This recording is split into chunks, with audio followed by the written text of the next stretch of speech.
event manager at Dallas Comic Con. Thank you very much for coming out.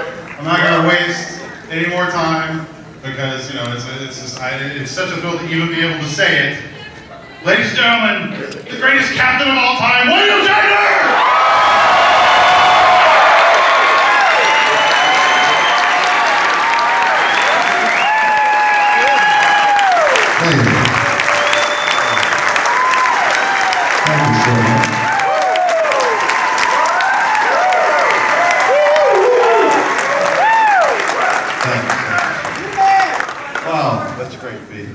Back in Dallas, I can say that. I'm here more than you are. I've been here with the one-man show. I've been here with the lottery. Thanks. It's been 2 weeks. I gotta remember that. And now the Comic-Con. So I'm getting to know Dallas. Gotta find the right barbecue place first. We gotta go to Austin. You know, it's the greeting is the most difficult. Like, what do I say to begin? So I'll tell you, the last time I was near Dallas, I was in Austin and I drove around to San Antone, and Kyle. Have you been to Kyle? Come on, 5,000 people from Kyle. Well, the story is, and I told this on the late show, so if you were up that late, you were doing something irregular. But so the story goes this way. My dog, Starbuck. We named him Starbuck, and he's a wonderful Doberman pigeon, and he begat a litter, and we at home, and we kept one puppy. We named her Cappuccino. So now there's Starbuck and Cappuccino, and the mother of Cappuccino died in the intervening years, so she's gone. But Starbuck and Cappuccino, his daughter, are at home. So Starbuck gets to be about 10, 11, is getting ill, and it gets so ill that they have to castrate him to get to the other parts of his body, so they castrate him. At that point, my wife says, we've got to freeze the semen.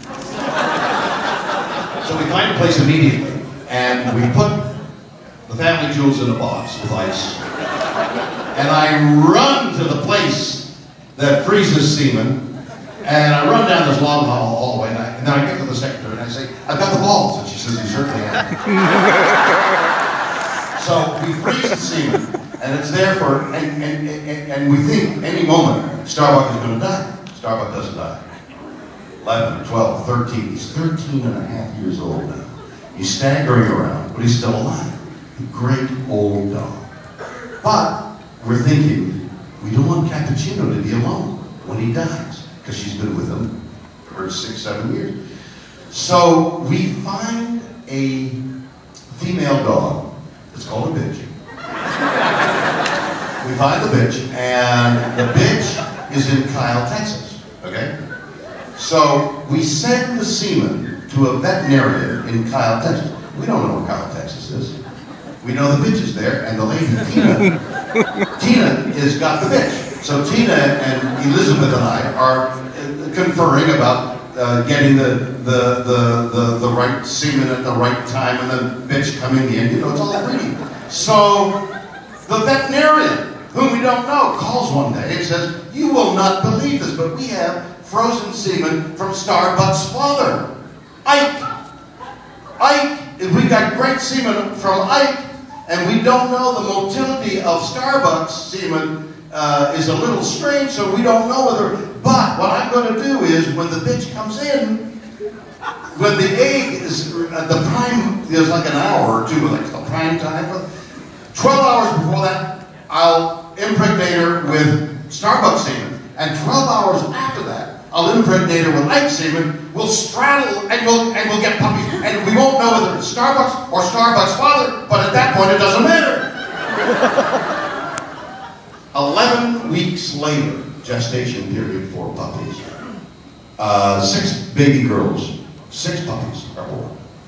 So we say, we're going to take one, maybe two puppies. We're thinking, we can only really handle one. We've got 2 dogies at home. But what about the puppy in alone and taking her away from the litter, and she'll be alone, and then how to be acquainted. So when we get, Liz and I on the way to flying into Austin, figure we'll take 2 trips. Now we rent a car, and we put in the GPS her address, which takes us through Kyle, Texas. It's not even, her address isn't even in Kyle, Texas. It's like outside of Kyle, Texas. So we're driving to a place we've never been before. We don't even know whether the GPS thing has the right address. I mean, you can make a mistake. So last Friday, a week ago Friday, we drive up to this, no, a week ago Thursday, we drive up to this strange house, and I walk in and I knock on the door.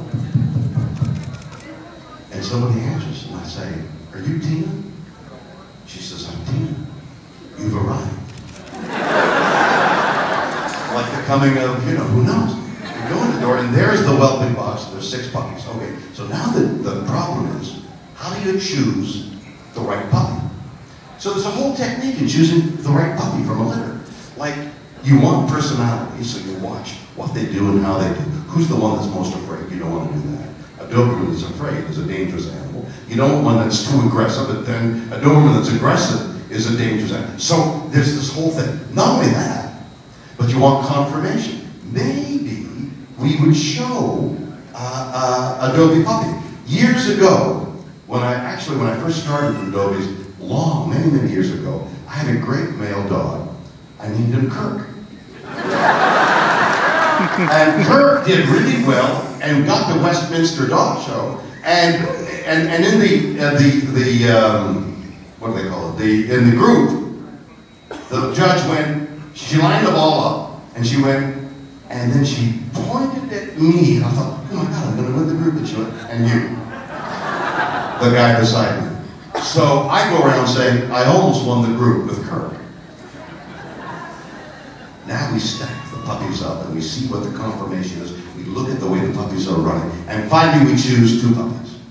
And we name them right then and there. Mocha and Espresso.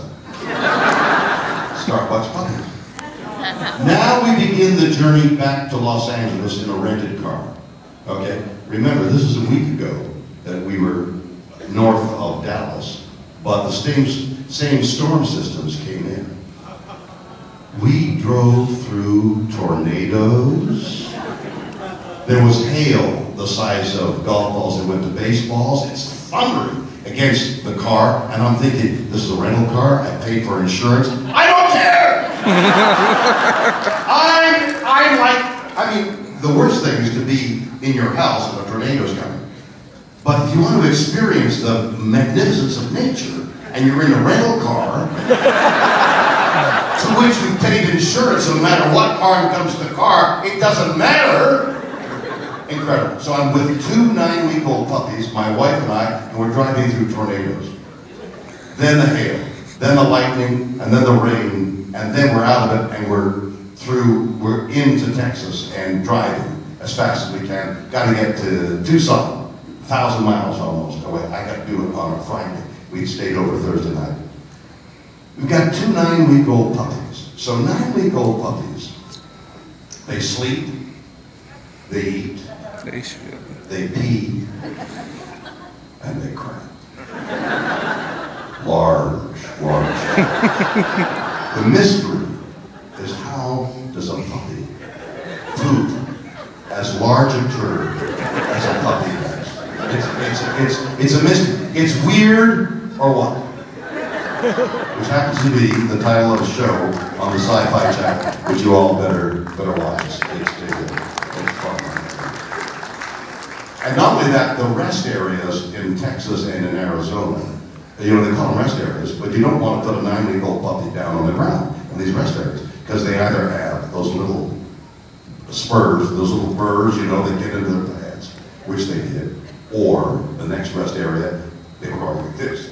We looked down, and there's red fire ants. And the third rest area that we got to was like grassy. It was like the Garden of Eden, except there was a sign that said, beware of rattlesnakes.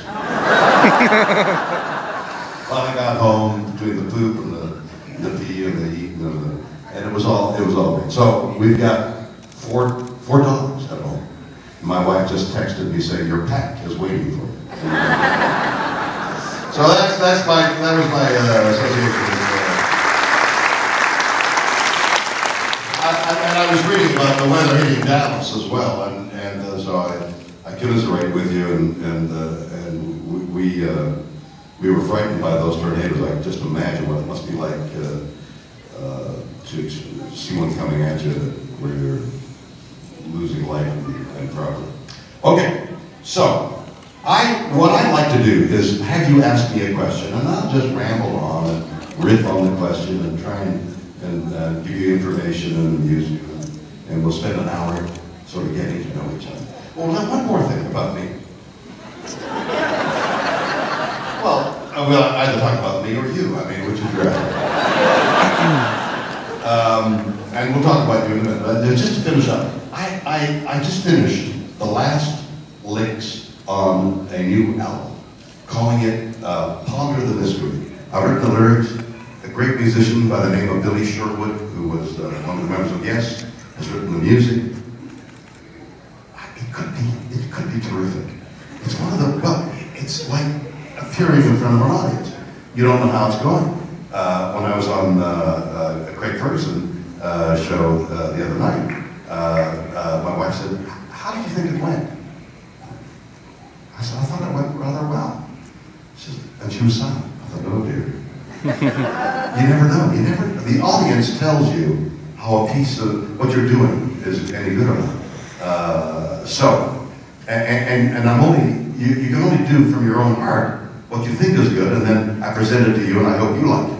And you, and you, and you. So, Ponder the Mystery will be out late summer, and it may be spectacular. I have this fantasy. I did a one-man show. I came through Dallas, and San Antonio. I did Texas. I did 4 or 5 cities in Texas this past year, and I opened on Broadway with that show. And opening, you don't know how it's going to go. And by the way, I got the stomach flu the night before, so I opened on Broadway in a one-man show with stomach flu. I thought of it. I was trying to give it an historical context. I was like backstage, and I knew all the critics were out there, and I thought, oh, they're going to kill me. Do I have the energy? I thought, no, what I'm going to do is I'm going to wait. I know that a year from now, I'll be in Dallas, Texas, talking to an audience about my having stomach flu and opening on Broadway. So I'll just think of this as being history.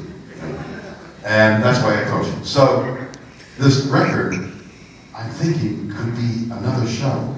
A light and magic show with great lighting and great effects, and Billy Sherwood with a 5-piece band, him singing, which he does extraordinarily well, and me saying these lyrics, which I've written, and maybe dancers maybe.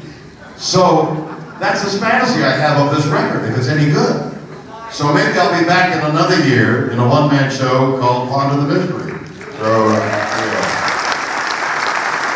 at the same time, I'm writing a book which will be out about the same period of time, the late summer, called Hire Yourself. Statistics are this, that people over the age of 55 are unemployed a little less percentage-wise than people younger, but have a longer time trying to get hired because there's the expectation of higher salaries, of course. So my book is entitled Hire Yourself, which will encourage people who have skills to try and open their choices to doing their own skill as their own business and go into business for themselves is another possibility, the way of keeping a job going. So the book will be called, at this moment at any rate, Hire Yourself. So I'm writing a book as well as doing this record. So those are the two activities.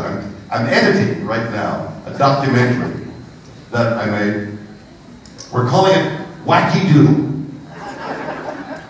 And it's called Wacky Doodle. And first of all, it's about the next generation. Okay?